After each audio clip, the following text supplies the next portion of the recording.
சிங்கப்பாறைக்கு போகிற வழி தான். அப்படியே இங்கேருந்து உள்ளே போனோம்னா நமக்கு அந்த சிங்கப்பாறை இருக்கும். ஆனால் இவ்வளோ கொடூரமாக ரோடில் இருக்குன்னு நினச்சி பார்க்கலடா.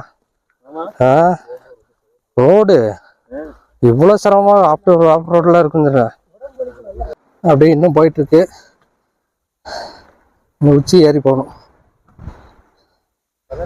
ரோடெலாம் இப்படி தான் இருக்கும். ஜீப் டிரைவிங்கை முடிச்சு அப்படி வந்தீங்கன்னா ஒத்தையடி பாதை வழியா அப்படி கேக் மாதிரி யாரும் செதுக்கி வச்சிருக்காங்க. டோய்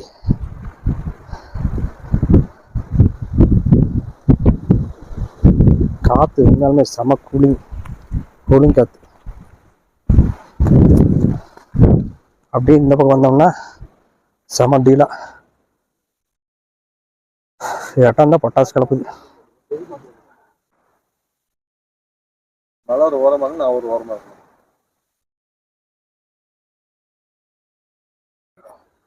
போட்டோ எடுக்கிற மூட்ல இருக்காங்க எல்லா. போட்டா செல்ஃபி எப்படி இவர் பாத்தீங்களா? இவர் பயங்கரமான எடிட்டரு. அப்படியே கேமராமேனு பக்கத்துல இருக்க ஒரு ஆலோசனை சொல்றவர் இப்படி எடுன்னு. இவ்வளவு நேரம் அங்கதான் இருக்கோம். பாம்புமா இடமா ஸ்டேட் டு ஸ்டேட். இவ்வளவு நேரம் அங்க நின்றுதான் போட்டோ எடுத்துட்டு வீடியோ எடுத்துட்டு இருந்தோம். இப்ப அங்க போட்டோ வீடியோ எடுத்துட்டு இருந்தோம். அந்த இடத்துல தேன் பூச்சி கலைஞ்சு வந்துருச்சு, தேன் கூடு.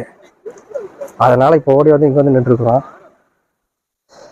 எல்லாம் இங்க வந்து நின்று இருக்கோம். நின்று இருந்தா இப்ப நாங்க நின்று இருந்த இடத்துல இருந்து பாம்பு கிராஸ் ஆகி போயிட்டு இருக்கு. நல்லா பாதுகாத்தான். அவ்வளவு பெரிய பாம்பு. அதுதான் எல்லாம் நின்று பார்த்துட்டு இருக்கோம். இப்ப இதை தாண்டி தான் நம்ம போகணும். இங்க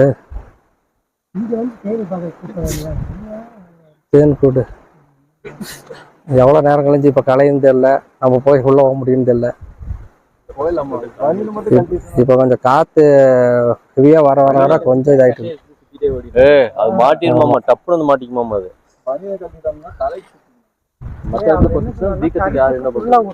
கூடு வந்து இப்ப கலைஞ்சு அப்படி தேன் வந்தனால இங்க போய் நின்றுது. இப்படி கொஞ்சம் கொஞ்சம் நகர்ந்துருக்கறனால நாங்க எல்லாம் போறோம். இந்த இடத்துல பாம்பு இருந்துச்சு.